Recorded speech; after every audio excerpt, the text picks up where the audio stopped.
Hey class, more factoring for you. This time we're going to look at special cases. So our first special case is going to be what we call perfect square trinomials. So that's something that looks like x plus 1 squared. So you just have one parentheses raised to the second power. Okay, well that turns into x plus 1, because remember squared means multiply by yourself. Okay, well when I FOIL this I get x squared plus 2x plus 1. Similarly, x plus 2 squared, this is a perfect square trinomial, but once I multiply it, I get x squared plus 4x plus 4. So what we're going to look at is finding patterns so that when I'm given this trinomial, it's easier to factor back into this perfect square. Okay, so if you look here, when I FOIL this, my middle term is twice that number. So 2 times 1 gives me 2. And then that last constant is this number squared. So 1 squared is 1.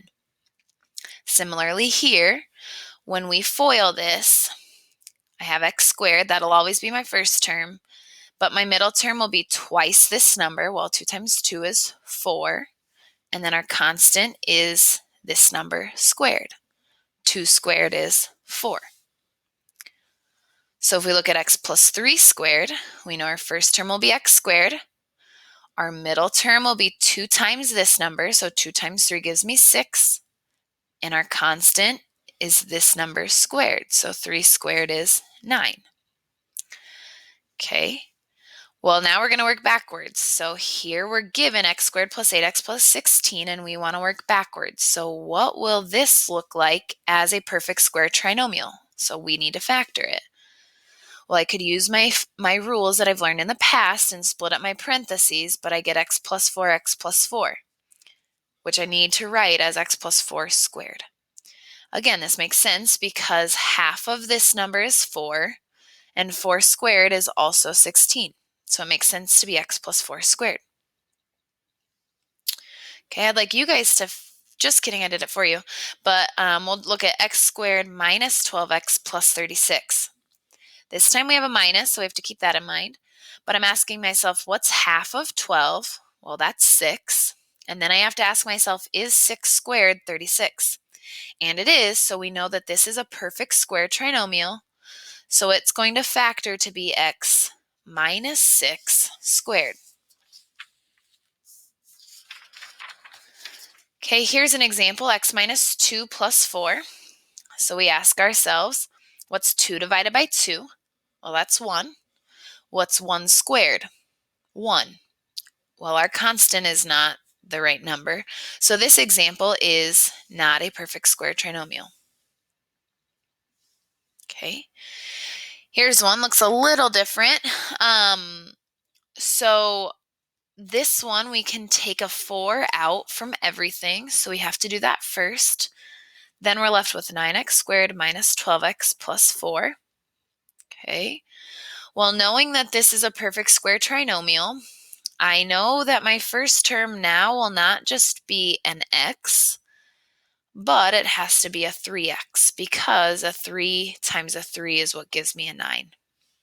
Okay, similarly, I have to know what's the square root of 4. Well, my square root of 4 is 2. So I'm going to have a 3x minus 2 and a 3x minus 2. Okay, that factors to be 4 parentheses 3x minus 2 squared. I'd like you guys to factor this perfect square trinomial. Okay, our last type of special cases is what we call a difference of two squares. So here we have, if I were to give you x plus 7 and x minus 7 and I told you to FOIL them, your answer would become x squared minus 49.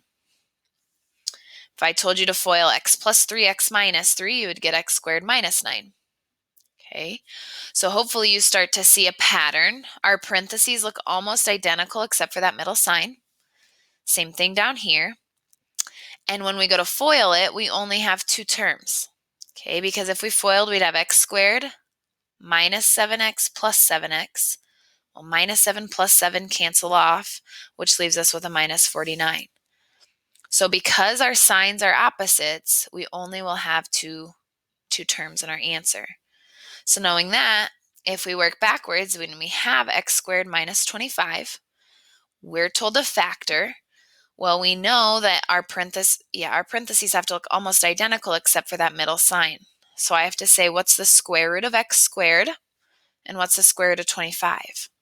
Well, that leaves us with x plus 5 and x minus 5. We can also do it when there is a number in front of our x squared, as long as that number is a perfect square. So again, we ask ourselves, what's the square root of 16x squared? And what's the square root of 25?